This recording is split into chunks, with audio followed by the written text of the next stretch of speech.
estimulan los genes de la apoptosis, entran en apoptosis y son eliminados por fagocitosis, ¿sí? Luego también tenemos de que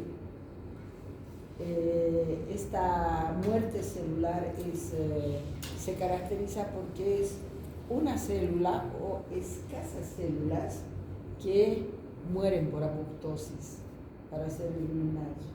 Supongamos que es una sola célula que muere por apoptosis. En cambio, en la necrosis son grupos grandes de células que mueren, ¿no es cierto? Esa es la diferencia de la apoptosis, que estamos hablando de la muerte celular de una aislada. Luego también tenemos de que la apoptosis puede ser fisiológica y puede ser patológica. En la apoptosis fisiológica tenemos, por ejemplo, la muerte de aquellas células que han terminado de realizar su función, envejecen y entran en apoptosis y son eliminados por fagocitosis, ¿sí? Y la apoptosis patológica tendría que ser, por ejemplo, aquellas células que han sido infectadas por los virus, por ejemplo. Ahí esas células van a sufrir el proceso de apoptosis, se van a formar los cuerpos apoptóticos y se van a eliminar por fagocitosis. Por eso es que se dice que la apoptosis es fisiológica y es patológica, ¿sí? Si nosotros vemos la apoptosis fisiológica, por ejemplo, tenemos en aquellos órganos embrionarios con los que se nace, tiene que desaparecer ese órgano embrionario, y desaparece porque sus células entran en apoptosis y son eliminados sin reacción inflamatoria. Ahora, esa es apoptosis fisiológica. También podemos ver la disminución de la estimulación hormonal cuando ya no hay necesidad de esa estimulación hormonal. Entonces ahí también las células van a entrar en apoptosis para que los órganos disminuyan de tamaño en el proceso de embarazo. Ahí en el embarazo el miocardio se aumenta, ¿no es cierto?, de tamaño por más cantidad o por las células que son mucho más grandes, y un poco hay aumento del número de las células. Y tiene que involucionar cuando se produce la disminución de los estrógenos, cuando ha habido el nacimiento del niño, y el órgano tiene que disminuir el volumen del órgano, disminuyendo el tamaño de sus células y entrando las células en apoptosis, ¿no es cierto? Bien, eso sería apoptosis fisiológica. Las apoptosis patológicas son aquellas células infectadas por virus, es el mejor ejemplo que tenemos. Otra característica de la apoptosis es que no hay reacción inflamatoria. Entonces, ¿cómo se elimina? Por simple fagocitosis de los macrófagos tisulares. Punto. También está la atrofia de los tejidos, que depende de las hormonas y otros estímulos. Ejemplo, la atrofia del tejido mamario y todas esas cosas, ¿no es cierto? Remoción de los neutrófilos, muerte celular en algunas infecciones virales. Por ejemplo, vamos a ver en hepatitis viral, donde esos hepatocitos que han sido infectados por el virus van a entrar en apoptosis, y esos cuerpos apoptóticos se llaman cuerpos de Consilman. Tienen que tener muy en cuenta eso, ¿sí? ¿Qué son los cuerpos de Consilman? Son los cuerpos apoptóticos que se forman en una hepatitis viral. Los cuerpos apoptóticos, ¿cómo se las ve con tinciones de eosina y hematoxilina? Son formaciones globulares eosinófilas, intensamente eosinófilas, con fragmentos de cromatina o sin fragmentos de cromatina. Para esto hay que hacer una descripción: qué es célula en apoptosis y qué son los cuerpos apoptóticos. Por ejemplo, una célula en apoptosis, vamos a tomar en cuenta como causa la hipoxia. Ya hemos visto cuando las células entran en hipoxia, especialmente aquellas células que hacen la fosforilación oxidativa, se la célula en hipoxia se altera la fosforilación oxidativa, ¿no es cierto? Y esa alteración de la fosforilación oxidativa tiene que observarse en las mitocondrias, que son las células que utilizan oxígeno, ¿no es cierto? Por lo tanto, la mitocondria es la que va a decidir si esa célula que está en hipoxia va a morir por necrosis o va a morir por apoptosis. ¿Qué les estoy diciendo? Que la hipoxia nos puede llevar a la muerte celular por necrosis o a la muerte celular por apoptosis. ¿Quién decide eso? La mitocondria.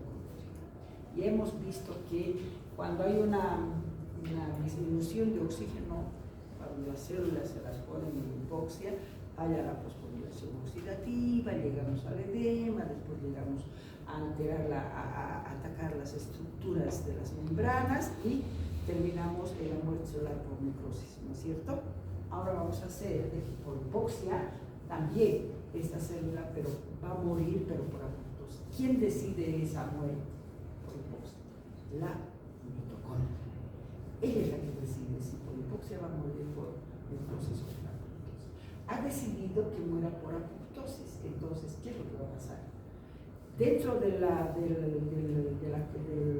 mitocondria existen y se almacenan proteínas antiapoptóticas y proapoptóticas. ¿Sí?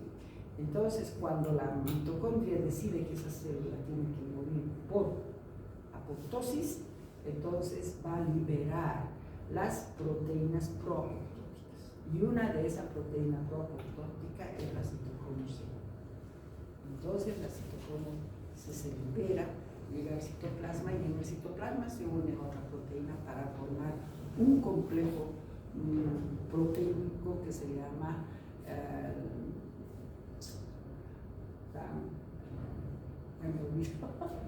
esta mañana no me estaba el apoptosoma, ¿sí? Se forma el famoso complejo proteico llamado apoptosoma, ¿sí? Este complejo proteico, que es el apoptosoma, entonces va a ir a estimular a unas enzimas que son las enzimas las caspasas. Estas son enzimas, caspasas son enzimas. ¿Qué tipo de enzimas son? Son proteasas tipo cisteína. Escuchen bien, las caspasas son proteasas tipo cisteína. ¿Qué significa eso? Tienen una acción bien interesante estas proteasas. Son proteasas. Entonces, como son enzimas proteasas, se supone que tienen que ir a degradar las proteínas, ¿no es cierto?, de la célula. Y proteínas hay en el citoesqueleto, sabemos muy bien que el citoesqueleto son puras proteínas. Hay proteínas funcionales en el citoplasma, como la ubiquitina, las chaperonas, las dimenas, las cinesinas. Hay proteínas funcionales, aparte de las proteínas que forman el citoesqueleto. Pero también hay proteínas en las membranas, en la membrana celular, en la membrana de los orgánulos intracitoplasmáticos membranosos, como la mitocondria, el retículo plásmico rugoso, el retículo plásmico liso, el aparato de Golgi. Entonces, tienen membranas que tienen la misma estructura de la membrana celular, ¿no es cierto? Ahora, estas proteínas tipo cisteína, son las caspasas, tienen una acción bien interesante. Degradan todas las proteínas del citoplasma celular. Degradan todas las proteínas del citoplasma celular. Y no se meten con las proteínas de las membranas. No se meten con las proteínas de la membrana celular. No se meten con las proteínas de los organismos intracitoplasmáticos membranos. ¿Sí?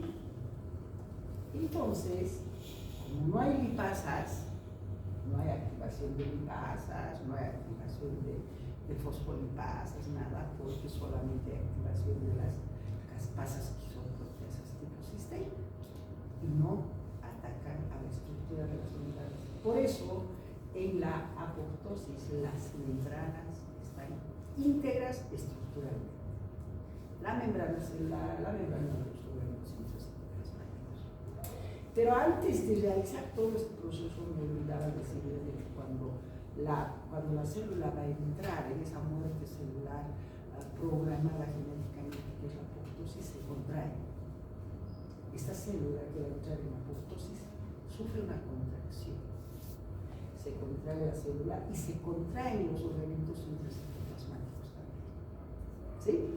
Se han contraído, ya se han activado las caspasas, ya se han degradado las proteínas del citoplasma, del citoesqueleto, se han degradado las proteínas funcionales, pero se ha respetado la estructura de las membranas, de la membrana celular y de las membranas de los organismos intracitoplasmáticos. Estamos explicando el mecanismo de la célula que está entrando en la apoptosis. ¿Sí? Bien. Ustedes recuerdan que cuando hacíamos célula normal les decía de que la célula tiene forma, tiene polaridad, arriba, abajo, a los costados, ¿no es cierto? ¿Por qué? Porque la membrana celular está bien pegadita al citoesqueleto.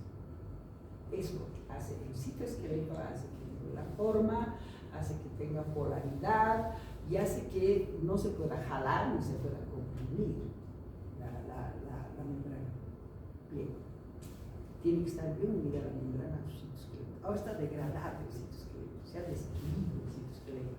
Entonces, esta membrana se hace frágil, igual que en el tema celular, ¿no es cierto? Se hace frágil. Entonces, aquí también hay fragilidad de la membrana celular.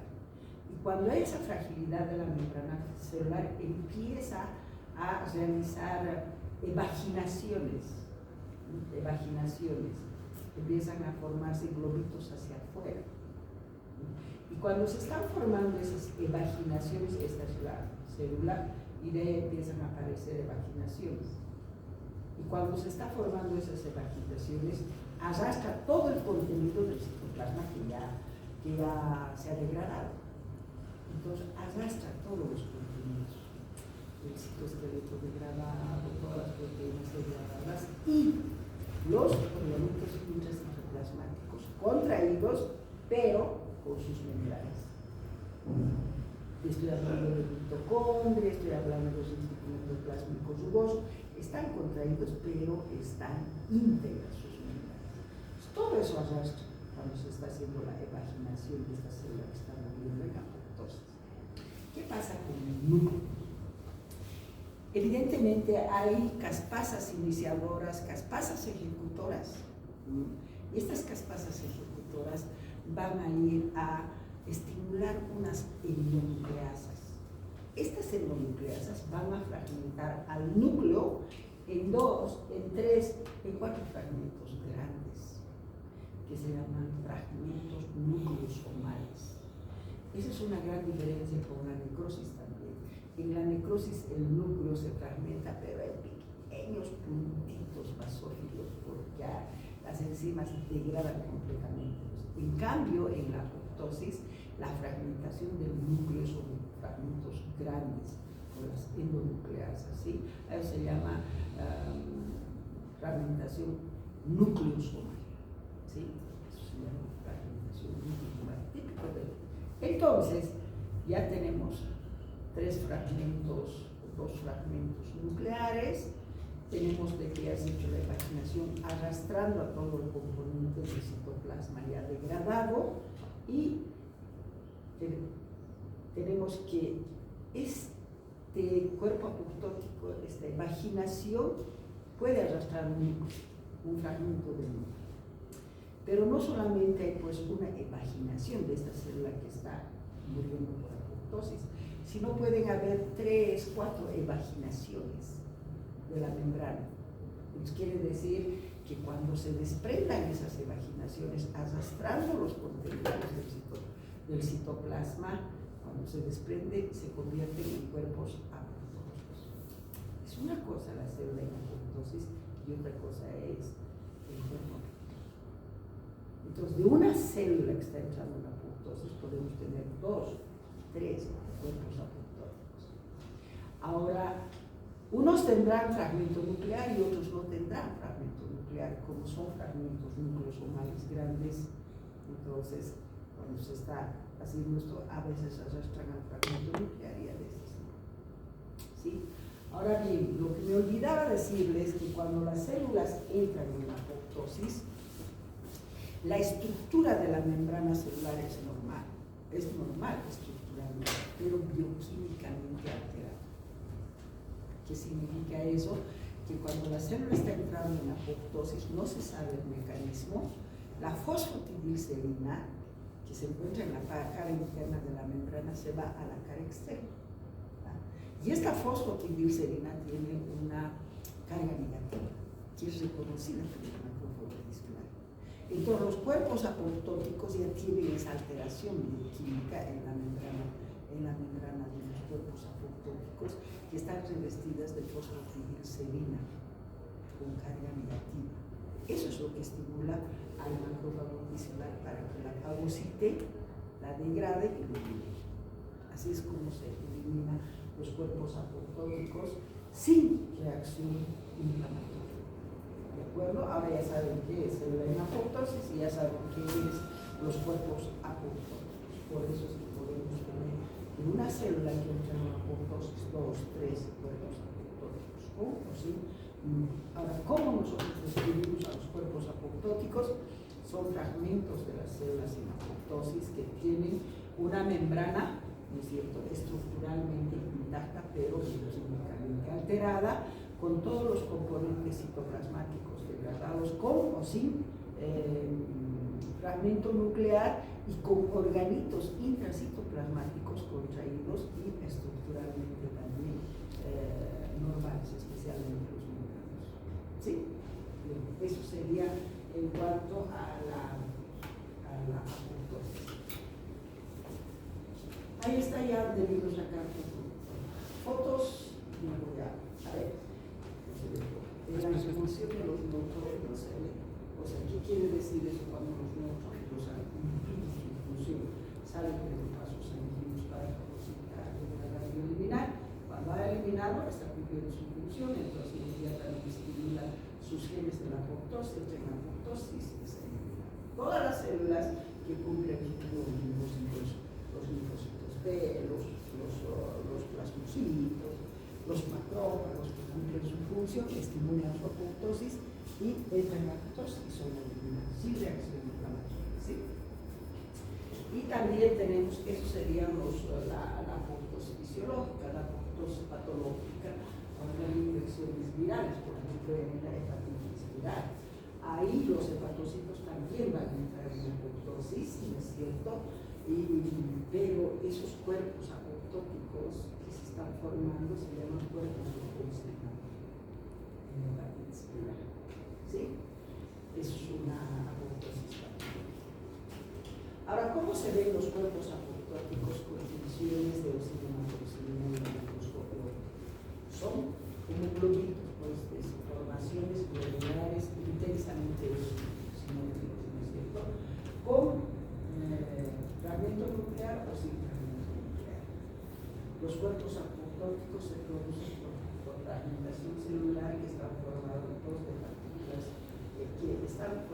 de partículas nucleares y de organelas citoplasmáticas rodeadas de membrana plasmática, estructuralmente intacta y modificada bioquímicamente.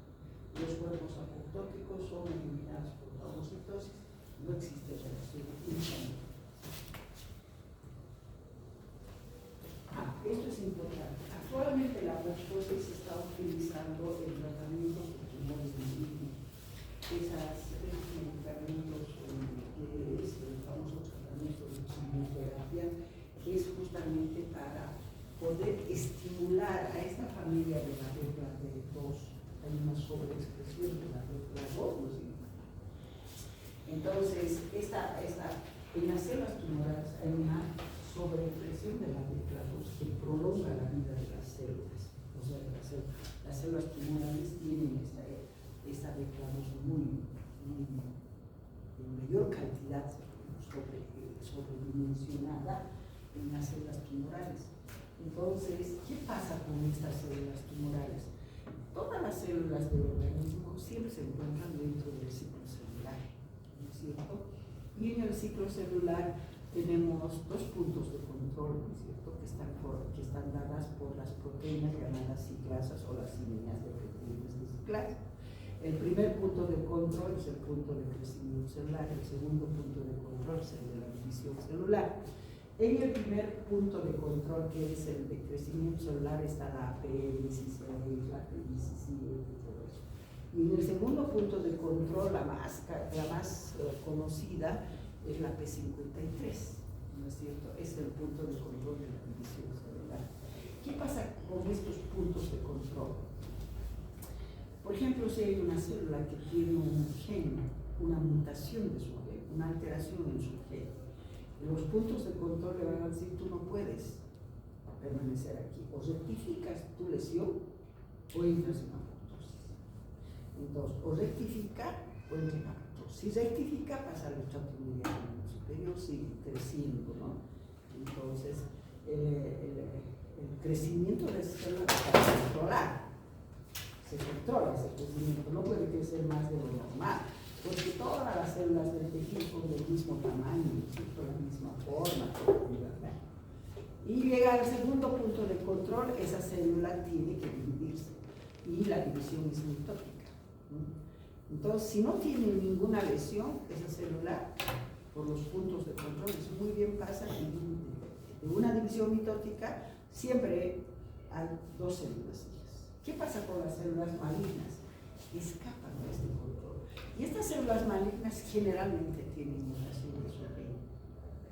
Hay una mutación del gen. Puede ser muchas causas, pero mutan su gen y pasan los puntos de control. El primer punto de control, tú no puedes pasar. Saca la lengua a los puntos de control y pasan. Y esas células que han escapado al control del crecimiento crecen en forma monstruosa, muy grande, porque han escapado al punto de control del crecimiento. Llegan al punto de control de la división celular, también escapan al punto de control de la división celular. ¿Qué les estoy diciendo? Que no les da la gana de entrar a la apoptosis.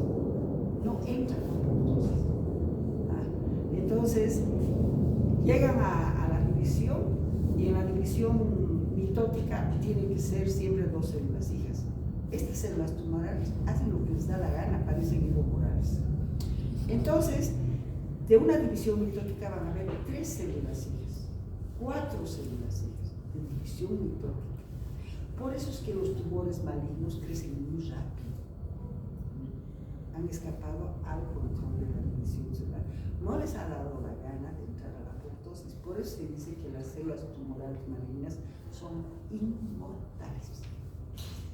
Escapan al control de la división celular, del crecimiento, y además son inmortales. ¿Eso qué significa? No les da la gana de entrar en apoptosis siendo anormales. Todas las otras células anormales entran en apoptosis. Estas no. Bien. Entonces, al ver esto, que son células inmortales, ¿qué están haciendo con la quimioterapia? Están utilizando medicamentos que estimulen la apoptosis. Entonces, ¿qué hacen cuando dan quimioterapia?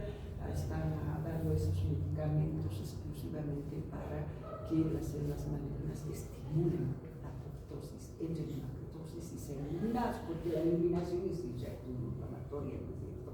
Entonces, es la mejor manera de hacer. Por eso es que cuando les hacen las sesiones de quimioterapia, les dicen los oncólogos clínicos: va a volver en 3 meses. Y la paciente vuelve en 3 meses, le ponen en ese tubo de la tomografía que sea computarizada, exclusivamente donde está el tumor, van a ir a fijarse y van a medir si ha disminuido el tamaño, si no ha disminuido el tamaño. Si ha disminuido de tamaño, entonces sí está respondiendo a la quimioterapia.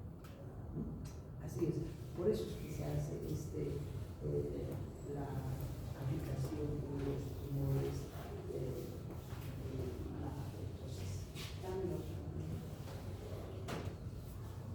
Bien, vamos a pasar a ver lo que son los cuerpos apoptóticos en una hepatitis viral. Acá tenemos una hepatitis viral. Ustedes verán que son hepatocitos con núcleo, donde se ve que se está desintegrando el citoplasma. Se está desintegrando aquí. ¿Sí? Y esa desintegración luego nos va a dar, las membranas se van a evaginar, arrastrando todo esto, y tenemos esto. Es todo el hepatocito, y ahí tenemos dos formaciones globulares que parecen glóbulos intensamente osinófilos, dos sin fragmento nuclear y un fragmento nuclear. Así se ven los fragmentos nucleares grandes. A eso se llama fragmento nuclear tipo núcleo sumado. En cambio, en la necrosis son pequeños puntitos que se ven por la fragmento.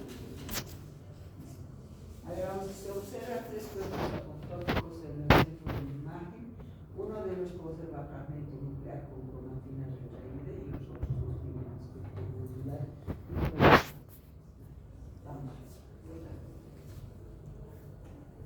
Este es el compromiso hepático de una fiebre amarilla.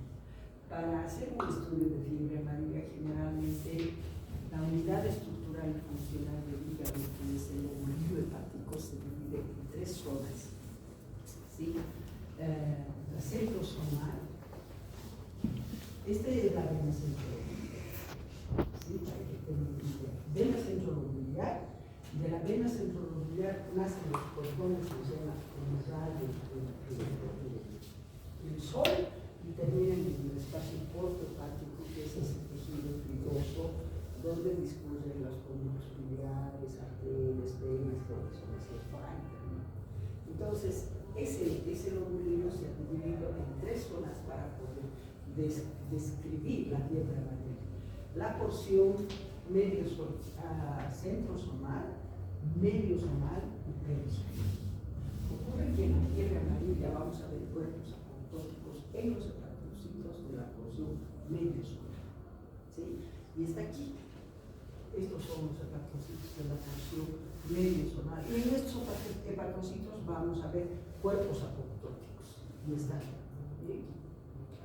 Formaciones globulares intensamente osinófilos, con o sin fragmento nuclear. Todos estos en la porción mediosomal. Ahora ya saben por qué estos se llaman cuerpos de Consigman. ¿Sí? Los famosos cuerpos de Consigman. Estos. Entonces, ¿dónde encontramos los cuerpos de Consigman? En la porción mediosomal de un hígado que ha sufrido fiebre. Son fragmentos de cuerpos apoptóticos. Vamos. ¿Otra? No hay, doctor. Bien. Vamos a entrar a la reacción inflamatoria aguda. Pero la próxima, después de que vengan de la vacación, lo primero que van a hacer es dar examen de inflamación. ¿Sí? Un repaso.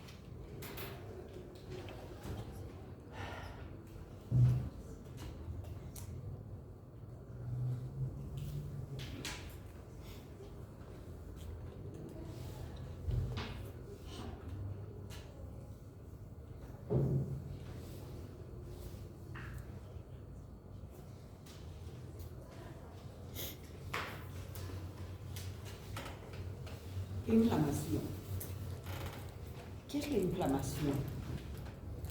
Ustedes saben muy bien, la inflamación es una respuesta de defensa, escuchen bien, es una respuesta de defensa local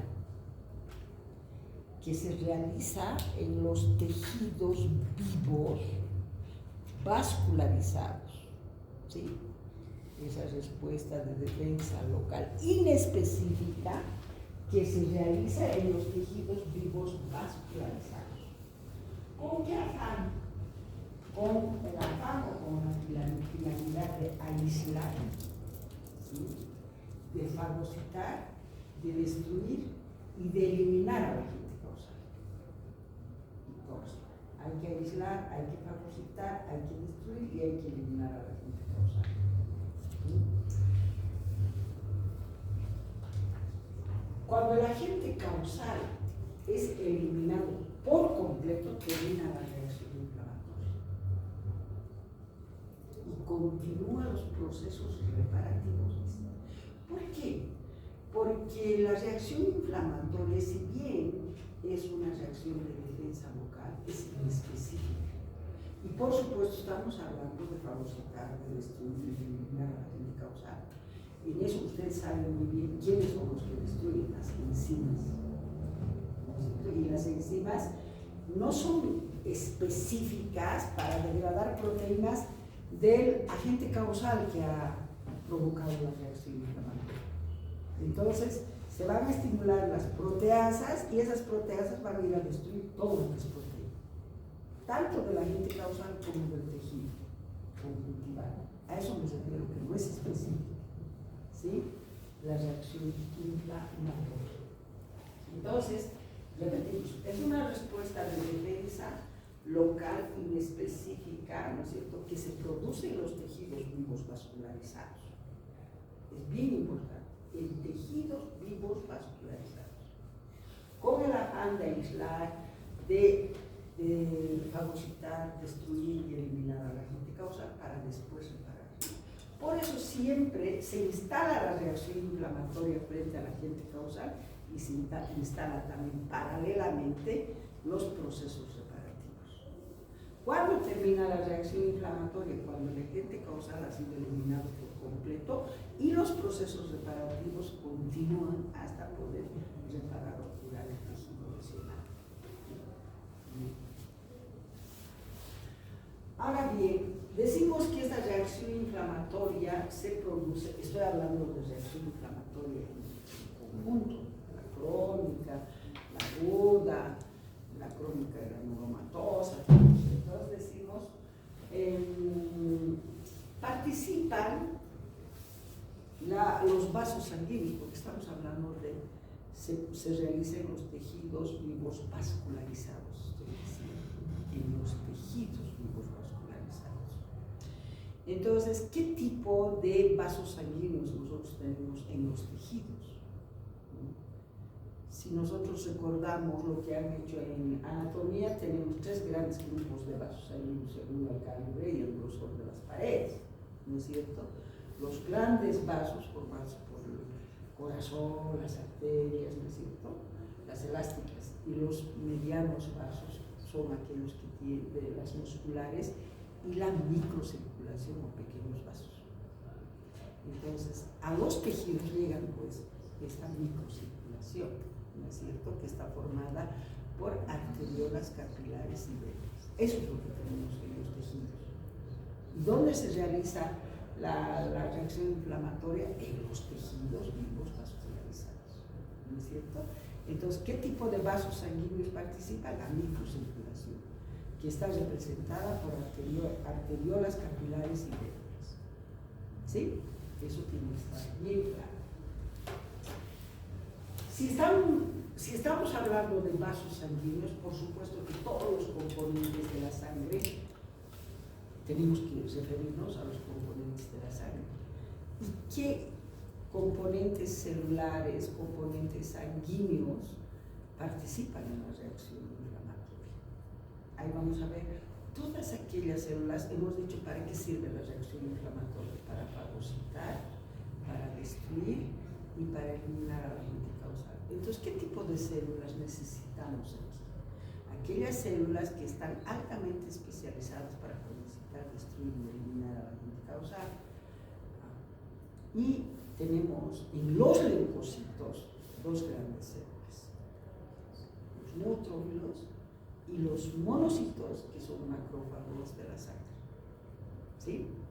Esas dos células están especializadas para fagocitar, destruir y eliminar a la agente causal. ¿Sí? Bien.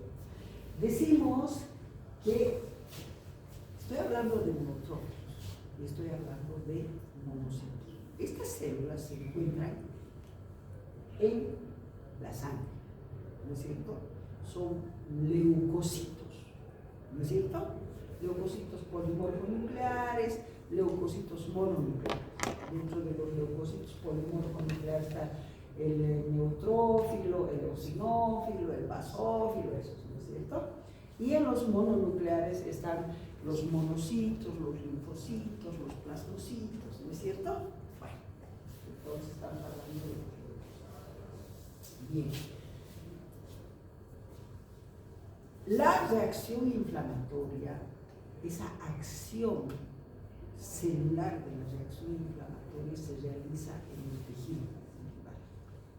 La reacción inflamatoria se realiza en el tejido conjuntival, en el espacio extravascular.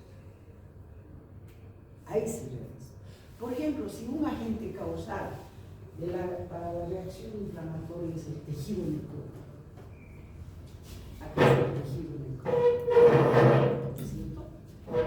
Tejido necrótico, que es un área de destrucción tisular, muchas células, y estas células han sido degradadas enzimáticamente con membranas celulares que están también degradadas. Entonces hay espacios de la membrana celular que permite salir los fragmentos de la degradación enzimática de todos los componentes intracelulares, pero esos fragmentitos salen, abandonan las células necróticas, llegan al tejido conjuntival, ¿sí? Y se convierten en señales de peligro. Estas señales de peligro son reconocidas por los macrófagos tisulares, que no están dentro de los vasos sanguíneos, están en el tejido, como esas centinelas que no permiten que nada raro esté pasando en el tejido conjuntival. Y ahorita lo raro es que aparecen fragmentitos que no corresponden al tejido conjuntival, y eso se convierte en señales de peligro que estimulan a los macrófagos. Los macrófagos reconocen, se estimulan. Podría ser un microorganismo también para que el macrófago tisular se estimule. Dice, aquí hay algo raro que se estimula. Pero me voy a quedar con el tejido necrótico, que es el que también estimula a los macrófagos tisulares por las señales de peligro. Este macrófago tisular se estimula, y al estimularse, ¿qué va a hacer? Va a sintetizar y va a secretar citocinas. ¿Cuáles son esas citocinas? Factor de necrosis tumoral, interleucina 1 y quimiosinas. ¿Qué hacen estos mediadores químicos? Las quimiosinas se van a quedar junto con el tejido necrótico. El factor de necrosis tumoral y la interleucina 1, ¿qué van a hacer? Van a ir a estimular a los leucocitos y van a estimular a las células endoteliales. ¿Para qué? Para que los leucocitos que están en la sangre circulando abandonen los vasos sanguíneos. Y para que la célula endotelial le permita salir de los vasos sanguíneos. ¿Sí? Entonces ahí vamos a hablar de todo lo que es el rodamiento leucocitario, la adherencia leucocitaria, la transmutación leucocitaria y reacción inflamatoria, vamos a hablar de todo eso. Y una vez de que este leucocito está fuera de los vasos sanguíneos y está en el tejido conjuntival, miren cómo los leucocitos abandonan los vasos sanguíneos para llegar al tejido conjuntival. Ha llegado al tejido conjuntival y la necrosis está aquí y el leucocito está aquí. Entonces, acá en la necrosis tenemos mezcladas con quimiosinas, que son esos mediadores químicos que el macrófago tisular secreta. Estas quimiosinas le dicen a este neutrófilo, ven, aquí está el susodicho, las células necróticas. Entonces, los leucocitos van a realizar un movimiento unidireccional. Unidireccional, es la quimiotaxia. ¿Sí? Quimiotaxia. Llega con ese movimiento unidireccional, ¿y qué va a hacer? ¿Para qué se está moviendo? Para acomodarse alrededor del tejido necrótico. Hay una acumulación de gran cantidad de leucocitos alrededor del tejido necrótico. Y al estar acumulándose alrededor del tejido necrótico, ¿qué está haciendo a ese tejido necrótico? Está aislado del tejido normal. Lo lo aísla del tejido normal al tejido necrótico. Si fuera un microorganismo, aislaría al microorganismo del tejido normal. Entonces, una vez que lo ha aislado, recién este macrófago va a ir a fagocitar, va a degradar y lo va a eliminar. Cuando el agente causal de este tejido necrótico es eliminado por completo, termina la reacción inflamatoria. Cuando el agente causal es eliminado por completo, termina la reacción inflamatoria. Sea aguda o sea crónica. Bien. Pero, si es una reacción inflamatoria aguda, la lesión tisular es muy escasa. Entonces, ahí termina la reacción inflamatoria.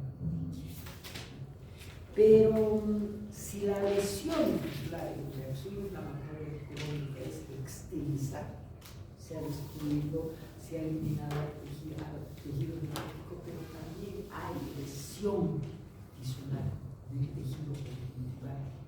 Entonces, todo eso se elimina. Se elimina el tejido necrótico, se elimina el tejido que se ha destruido por la reacción inflamatoria porque no es específico. Todo se elimina. Si nosotros lo dejamos así, seríamos como servidores, ¿no es cierto? Y no es por eso así. Entonces, continúan los procesos reparativos. Cuando se elimina la agente causal, termina la reacción inflamatoria y continúan los procesos reparativos. Y hay dos mecanismos de reparar los tejidos. Uno que es por sustitución y la otra es por regeneración.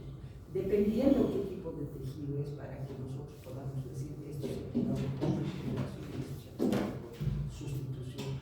Pero cuando estamos hablando de curación por sustitución, generalmente hablamos de fibrosis. Entonces, si todo este tejido necrótico se ha eliminado, todo este sector va a estar lleno de fibras colágenas tipo 3. A eso se llama fibrosis. Se está curando por sustitución. Esa es la curación por sustitución. ¿Sí? Así es como se produce la reacción inflamatoria con procesos reparativos inflamatorios. Conclusión.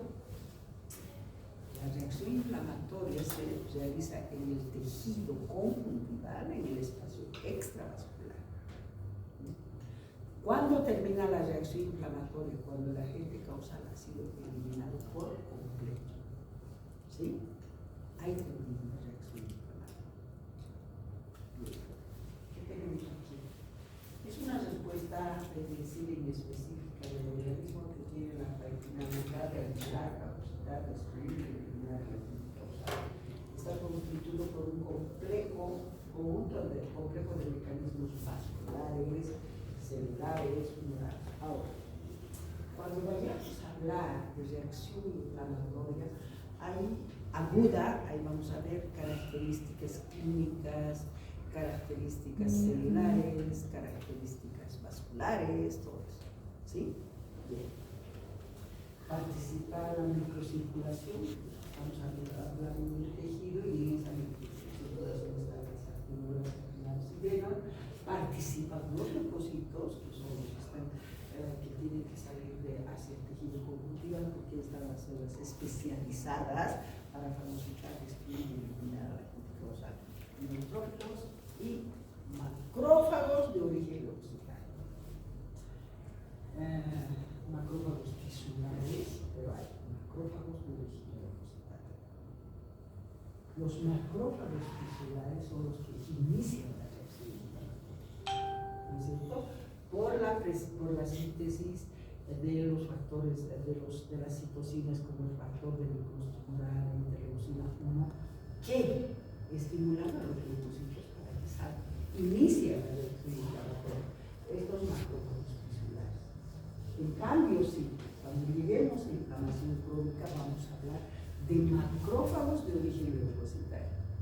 Esos son los que van a fagocitar, destruir y eliminar a la agente causal que ha provocado la reacción inflamatoria. Y mediadores químicos son todas aquellas sustancias químicas que van a dar vasodilatación, vasoconstricción, aumento de la permeabilidad vascular, etc. Bien, esas son las características de la inflamación. Vayamos a ver inflamación aguda. ¿Qué es la inflamación aguda? Se ha clasificado a la inflamación en dos grandes grupos, inflamación aguda y inflamación crónica. Esta clasificación se realiza tomando en cuenta características clínicas, características vasculares, características celulares, ¿sí? Entonces, ¿cuáles son estas características clínicas para empezar a hablar de, o para hacer el diagnóstico de inflamación aguda? La primera característica clínica es el inicio y la duración. La inflamación aguda es de inicio inmediato y no dura más de 2 días. No dura más de 2 días. Ahora, ¿cuáles son las características clínicas que van a acompañar a este inicio inmediato y no dura más de 2 días? Son los 4 signos cardinales de Celsius, que son calor, tumor o edema y dolor. ¿Sí? Lo ha puesto después la inmovilización de los miembros y todo eso. Pero lo más importante es calor, tumor y dolor. Si nosotros tenemos que ver por qué se produce el calor, por qué se produce el rubor, bueno, estamos hablando del tejido, de la reacción inflamatoria se realiza en los tejidos conjuntivales, y en los tejidos conjuntivales se encuentra la microcirculación. A los tejidos le llega sangre oxigenada con nutrientes. Desde el corazón impulsan la sangre para que llegue a los tejidos, entonces pasan los vasos de gran calibre, de mediano calibre, hasta llegar a los de pequeño calibre, que es la arteria. ¿Sí? Entonces, esta sangre oxigenada con nutrientes llega a los tejidos a través de las arteriolas. Luego viene un intercambio que existe entre todos los componentes intravasculares y los componentes extravasculares, que es el intersticio. Hay un intercambio entre el líquido intersticial y todos los componentes de la sangre. Salen, entran, qué sé yo, por un juego de presiones que hay presión hidrostática, presión oncótica, presión osmótica, ¿no es cierto?, que está dada, qué sé yo, por la presión hidrostática, por ejemplo, está dada por el empuje de la sangre de los vasos sanguíneos. Ese determina la presión hidrostática y generalmente siempre con líquido en contraposición. La presión oncótica está dada por la cantidad de proteínas, ¿no es cierto?, la presión oncótica. Las proteínas retienen líquido. Entonces, nosotros necesitamos mayor cantidad de líquido que esté circulando dentro de la sangre. Por lo tanto, hay muchas proteínas que son sintetizadas en el hígado. Y la presión osmótica está dada por el juego del sodio, potasio y todo, ¿no es cierto? Eso está dada la presión osmótica.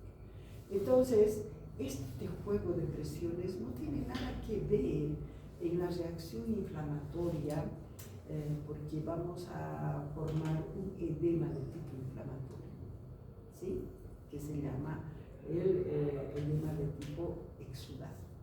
Ese es el edema de tipo inflamatorio, lo más común, el edema de tipo exudado. Bueno, entonces, si nosotros sabemos que le va a llegar la sangre, la mayor, por las arteriolas, se van a hacer intercambios por las capilares, no toda la sangre retorna por los capilares, no todos los componentes que han salido al espacio intersticial retornan por los capilares. Entonces vamos a tener que hablar de las vénulas, ¿no es cierto?, que son las que recogen todos los componentes que han salido de los vasos sanguíneos al espacio intersticial y son recogidos por las vénulas para que vuelva otra vez a la circulación sanguínea. Así es como se comporta y así es como se actúa en estos vasos. Bien, ¿cuáles son las características vasculares? Escuchen, ¿cuáles son las características vasculares de la reacción inflamatoria? Ya hemos hecho características clínicas. Ahora estamos viendo las características vasculares de la reacción inflamatoria aguda. Y esa característica vascular es vasodilatación arteriolar y aumento de la permeabilidad vascular. Hay una vasodilatación arteriolar. ¿Por qué la vasodilatación arteriolar? Porque necesitamos que haya mayor cantidad de sangre que llegue al tejido. Y si llega mayor cantidad de sangre que llega al tejido, vamos a tener más leucocitos, ¿no es cierto? Y necesitamos aglutinar a los leucocitos a los individuos de la química causal. Por eso la vasodilatación arteriolar. Pero esta vasodilatación arteriolar nos va a permitir mayor llegada de leucocitos a este foco, nos va a llevar a una serie de acontecimientos. Primero, si hay una vasodilatación arteriolar, quiere decir que se está aumentando el calibre de este vaso. Ese calibre del vaso, cuando se aumenta, nos va a llevar a ¿qué? A un enlentecimiento de la circulación sanguínea. Es un efecto físico. Si ustedes, por ejemplo, tienen una pileta que está chorreando con fuerza, un grifo de cierto calibre, y se aumenta el calibre de ese grifo, va a tirar con menos fuerza. Ese es un efecto físico, con los vasos sanguíneos o con el organismo. Cuando hay una vasodilatación arteriolar, hay enlentecimiento de la circulación sanguínea. Ese enlentecimiento de la circulación sanguínea, ¿a qué nos va a llevar? A alterar la circulación axial de la sangre. ¿Qué significa eso? Ustedes saben que la circulación axial es la normal en la sangre. ¿En qué consiste la circulación axial? Que todos los elementos pesados de la sangre se encuentran en la parte central. Es un efecto físico también. Si ustedes van al cielo, van a ver que las piedras más grandes se encuentran en la parte central. Y los más livianitos están en la periferia, las famosas arenas. ¿No es cierto? Es un efecto físico. En la sangre es lo mismo. Entonces, cuando hay una vasodilatación, hay un enlentecimiento de la sangre y alteración de la circulación axial. Quiere decir que los elementos pesados que se encontraban en la circulación axial ahora están en la parte periférica. Ese enlentecimiento de la sangre nos va a llevar a la marginación leucocitaria, que quiere decir que los leucocitos se van a acercar a la pared de los vasos. ¿Sí? Marginación leucocitaria. A eso también me ayuda. Pero ya tenemos la marginación leucocitaria y nos vamos a preparar. Vamos a analizar el otro efecto a la que nos lleva la vasodilatación arteriolar y el enlentecimiento de la sangre. Hay mayor cantidad de sangre, ¿no es cierto? Y esta mayor cantidad de sangre, ¿qué va a hacer? Va a aumentar la presión, va a aumentar esa presión contra la pared de los vasos sanguíneos. Va a aumentar. Entonces, ¿qué aumenta? Aumenta la presión hidrostática. ¿Sí?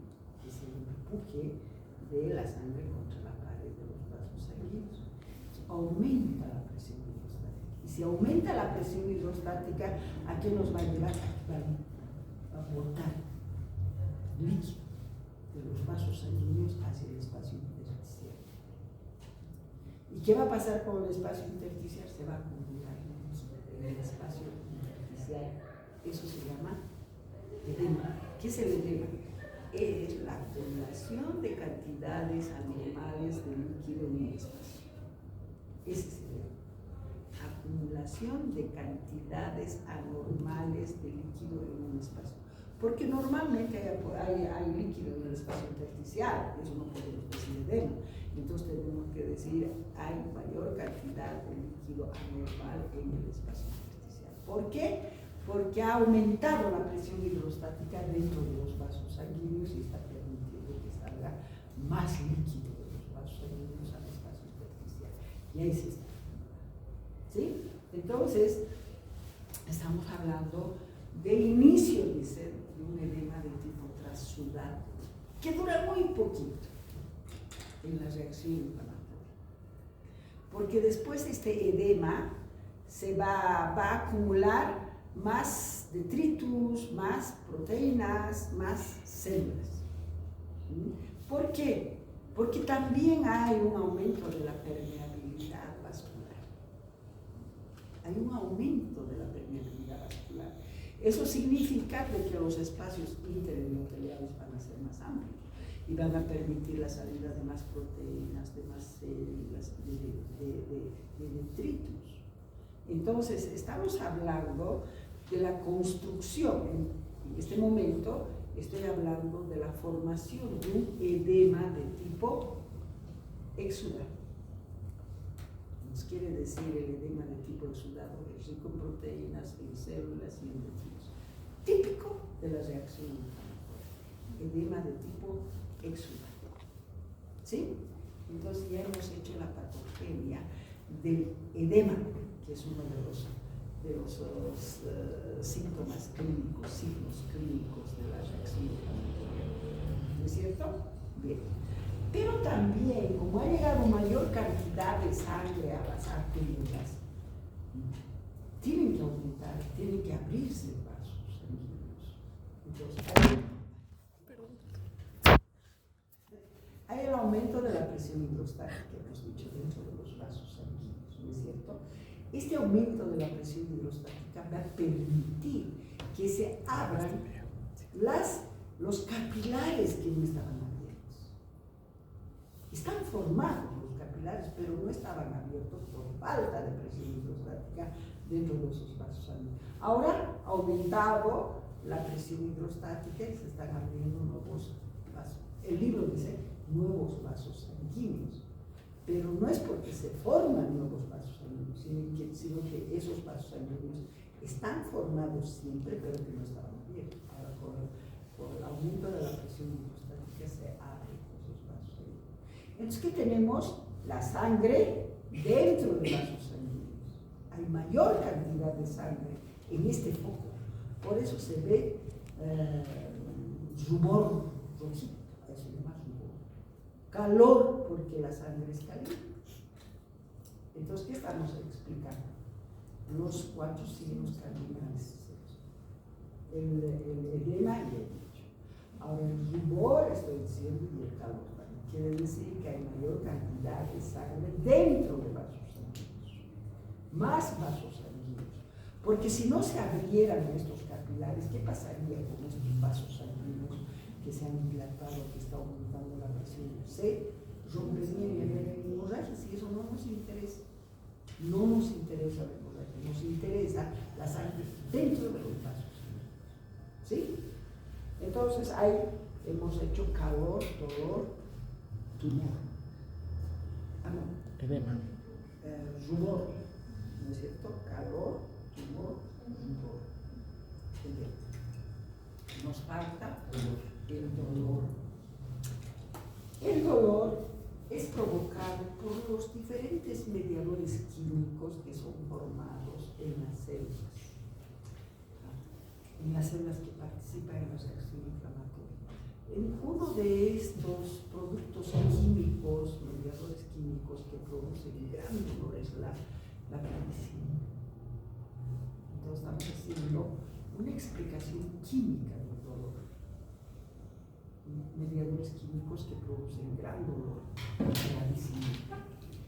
Pero también hay una explicación mecánica. Todos los tejidos tienen terminaciones nerviosas, ¿sí? Y en esta porción extravascular, en los tejidos, estamos acumulando líquido. Y por supuesto que esto presiona las terminaciones nerviosas, ¿no es cierto? Tiene que haber compresión en las terminaciones nerviosas y eso provoca también dolor.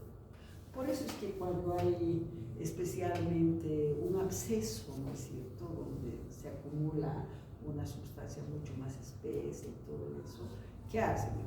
Produce bastante dolor, ¿no es cierto? ¿Y qué hace? Tienen que abrir, tienen que perforar para que salga y entonces ya no me duele, dicen, ¿no es cierto? Porque hay estos compresión de las terminaciones nerviosas. En el edema es lo mismo. Hay compresión de las terminaciones nerviosas, entonces ese provoca dolor también. Pero más explicativo es el problema químico, que las bradicininas causan bastante. ¿Sí? He explicado la patogenia de los 4 signos cardinales que es lo que caracteriza a la reacción inflamatoria. Vayamos a explicar por qué los leucocitos tienen que abandonar los vasos sanguíneos y llegar al tejido conjuntival. ¿Por qué? Porque la reacción inflamatoria se hace en el tejido conjuntival. ¿Sí? La reacción inflamatoria se hace en el tejido conjuntival. Por eso los leucocitos tienen que abandonar los vasos sanguíneos y llegar al tejido conjuntival. ¿Cómo llegan? Primero ya les había dicho de que había una vasodilatación, enlentecimiento de la circulación sanguínea, y eso nos llevaba a alterar la circulación axial de la sangre. ¿No es cierto? ¿Cuál es la circulación axial de la sangre? Que los glóbulos blancos, que son los más pesados, están en la parte central. Los glóbulos rojos, que son más livianos, están en la periferia, y mucho más en la periferia, plasma sanguíneo. Esa es la circulación axial. ¿Qué pasa cuando hay una vasodilatación, alteración de la circulación axial? Quiere decir, ese enlentecimiento de la circulación sanguínea van a alterar la circulación axial. ¿Y qué va a pasar? Los glóbulos blancos se van a ir a la periferia. Marginación leucocitaria. Primer acontecimiento celular intravascular. Marginación leucocitaria. Por la alteración de la circulación exterior, por el enlentecimiento de la circulación, que nos va a llevar a alterar la circulación axial. Primer acontecimiento celular, marginación leucocitaria. Entonces, no es suficiente esta marginación leucocitaria. Por lo tanto, hemos dicho que hay citocinas que son sintetizadas y liberadas por macrófagos. ¿Cuáles son esas citocinas? Factor de necrosis tumoral y interleucina, que son las que inician la reacción inflamatoria. ¿Por qué? Porque estas citocinas van a ir a estimular a los leucocitos y a las células endoteliales. A los leucocitos, ¿para qué? Para que abandonen los vasos sanguíneos. Y a las células endoteliales, ¿por qué? Porque tienen que dejar que los leucocitos pasen, abandonen los vasos sanguíneos. Por eso es que se estimula a los leucocitos y a las células endoteliales. ¿Cómo se estimula? Hay los famosos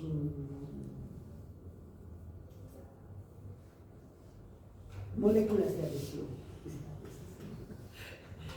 Hay las famosas moléculas de adhesión. ¿Sí?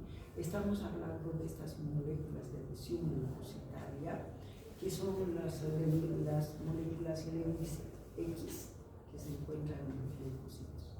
Son moléculas de adhesión leucocitaria, las Lewis X. Y las integrinas. Estas moléculas de adhesión tienen su scratch, se podría decir. Por ejemplo, la Lewis X tiene que unirse a su molécula de adhesión. ¿Sí? Y las integrinas también tienen su molécula de adhesión. Por ejemplo, si las integrinas de los leucocitos se han estimulado, entonces ese leucocito tiene que unirse a la célula endotelial. Entonces su scratch va a estar en la célula endotelial. ¿Sí? Entonces se estimulan estas moléculas de adhesión. Estoy hablando de la Lewis X, de las integrinas. Bien, cuando se estimulan, entonces los leucocitos se van a adherir firmemente a las células endoteliales. Primero es una adhesión laxa. Y esa adhesión laxa que realizan los leucocitos es por las moléculas Lewis X. Esas dan adhesiones laxas. se prenden, se desprenden, se prenden, se desprenden, y estamos hablando del rodamiento leucocitario. Primero habíamos dicho marginación leucocitaria, pero la marginación leucocitaria no es por los mediadores químicos, es por la alteración de la circulación axial. ¿Sí? Ahora que estoy hablando de adherencias laxas, adherencias firmes, esas son por las citocinas, factor de necrosis tumoral, interleucina, que han estimulado estas moléculas de adherencia. Si son Lewis X, dan adherencias laxas, responsables del rodamiento leucocitario. Se prenden, se desprenden, se prenden, se desprenden y van circulando junto con la circulación.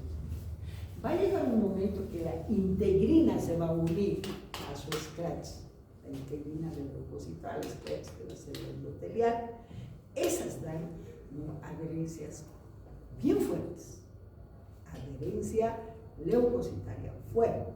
Ahí el leucocito adherido a la célula endotelial recién va a poder deformarse, haciendo pseudoporos. Ustedes saben muy bien que la deformación del citoplasma de las células se dice pseudoporos. Entonces, cuando el leucocito se ha adherido firmemente a la célula endotelial, se aplana el leucocito.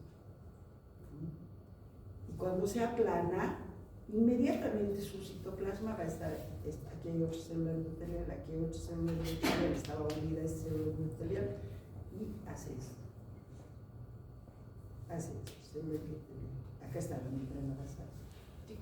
A esta posición, que es entre la célula endotelial y la membrana basal, se dice transmigración leucocitaria. ¿Qué es la transmigración leucocitaria? Es cuando la célula, cuando el leucocito se encuentra entre la célula endotelial y la membrana basal. Esa es la transmigración leucocitaria. Estamos hablando de vasos normales.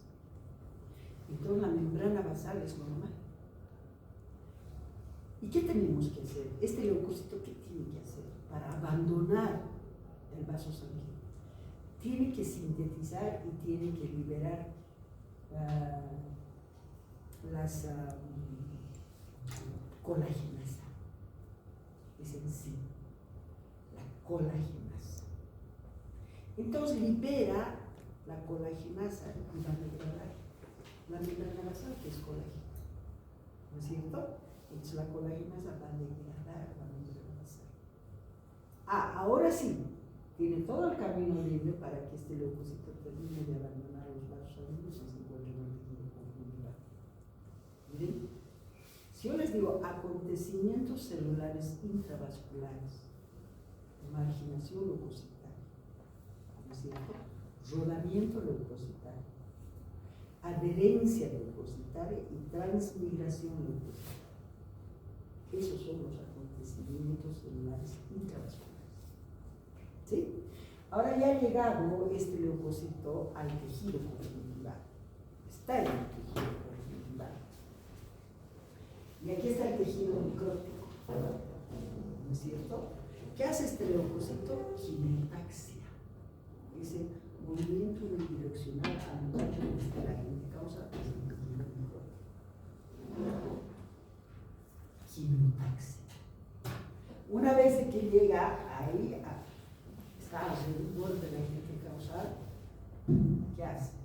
Fagocitosis, degradación y eliminación de la gente causal.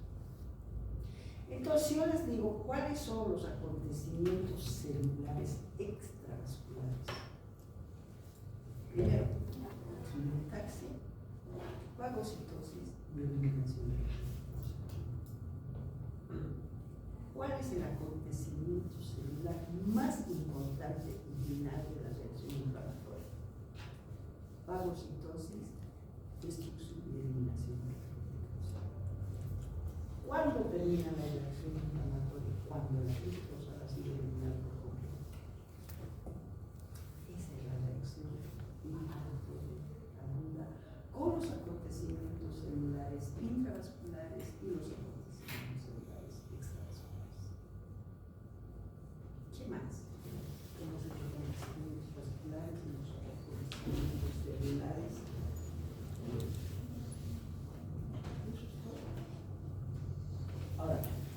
reacción inflamatoria aguda, ¿qué célula, qué leucocito participa? Y el primero en llegar es el neutrófilo. El primero en llegar. Por eso es la célula, el macrófago principal de la reacción inflamatoria. ¿Y por qué llega pues primero ella?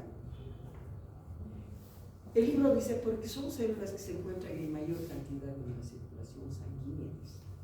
Y otros libros dicen porque tienen los movimientos amemoideos más desarrollados que las otras células. Yo me pregunto, ¿y el monocito acaso no es macrófago? Entonces el libro dice, no, el neutrófilo tiene un movimiento amemoideo más desarrollado que el macrófago de origen leucocitario. También tiene movimientos amemoideos desarrollados con relación a los linfocitos, los plasmocitos. Todas las células siempre se mueven realizando un poquito de pseudoporos. Siempre, hasta los linfocitos hacen un poco de formación de su citoplasma para poder moverse.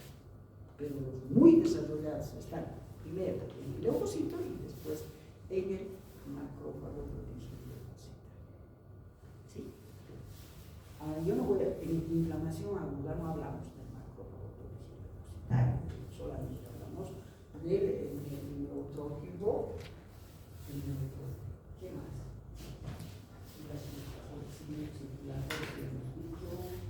Después cambios estructurales de los pequeños vasos dan lugar a la salida de las proteínas, y hemos visto los cambios estructurales son especialmente el aumento de la permeabilidad vascular. Sin embargo, en medicina no siempre es 2 más 2 igual 4. Estamos diciendo que en la reacción inflamatoria la célula más importante para poder fagocitar el estudio regular a la agente causal es el neutrófilo, estoy diciendo. Pero hay algunas infecciones virales que de inicio hay podemos ver linfocitos. De inicio hay invitados de los linfocitos de la nucleosis viral. ¿Sí? Vamos a otra lámina. Cuando lleguen vamos a ver, ya tienen el temario para que vengan en su examen de inflamación y las características de la inflamación. Esto lo vamos a dejar para después de las